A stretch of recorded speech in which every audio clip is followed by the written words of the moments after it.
বৃষ্টি পড়ছিল টুপটাপ করে শহরের ছোট্ট বারান্দায় দাঁড়িয়ে মেঘলা জানালার দিকে তাকিয়েছিল মায়া। আজ তার বিয়ে 3 বছর পূর্ণ হলো, কিন্তু তার স্বামী এখনো বাসায় ফিরল না। সেটা নিয়ে তার অনেক মন খারাপ। হঠাৎই দরজায় বেশি উঠল কলিং বেল।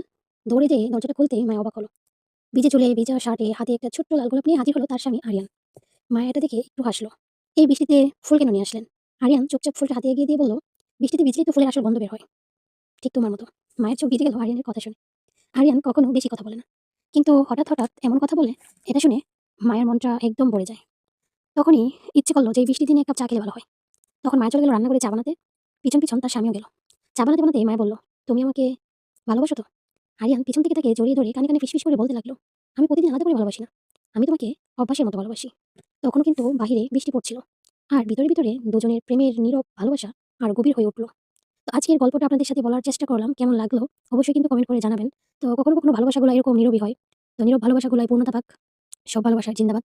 আর হচ্ছে ভালোবাসা তো ভালোবাসাই। তো কতটুকু ভালো হইছে আমি জানি না। তো আমি এই গল্প বলতে, বলতে কিন্তু আমার কাজ সব শেষ। সকাল থেকে দুপুর রাত পর্যন্ত আমার সকল রান্না-বাড়া সব শেষ করে ফেলছি। কাজ করতে, করতে আর অনেক ভিডিও ফুটেজ নেওয়া হয় নাই। যার কারণে দেখাইতে পারি নাই। কিছু উল্টাপাল্টা হইছে। এখানে সকালে নাস্তা বানাচ্ছিলাম। তো এই তো। তো একটু গিয়ে ভেজে রুটিটা দিচ্ছিলাম। তো এদিকে হচ্ছে পুড়ে-টুরে গেল। তো কি আর করা। তো এরকম গল্প যদি আপনারা আরো শুনতে চান, অবশ্যই কিন্তু কমেন্ট করতে হবে। জানি না কতটুকু ভালো হইছে। তবে চেষ্টা করছি ভালো করে বলার জন্য। তো সবাই ভিডিওটা দেখে লাইক, কমেন্ট, শেয়ার দিয়ে দিবেন। ধন্যবাদ সবাইকে।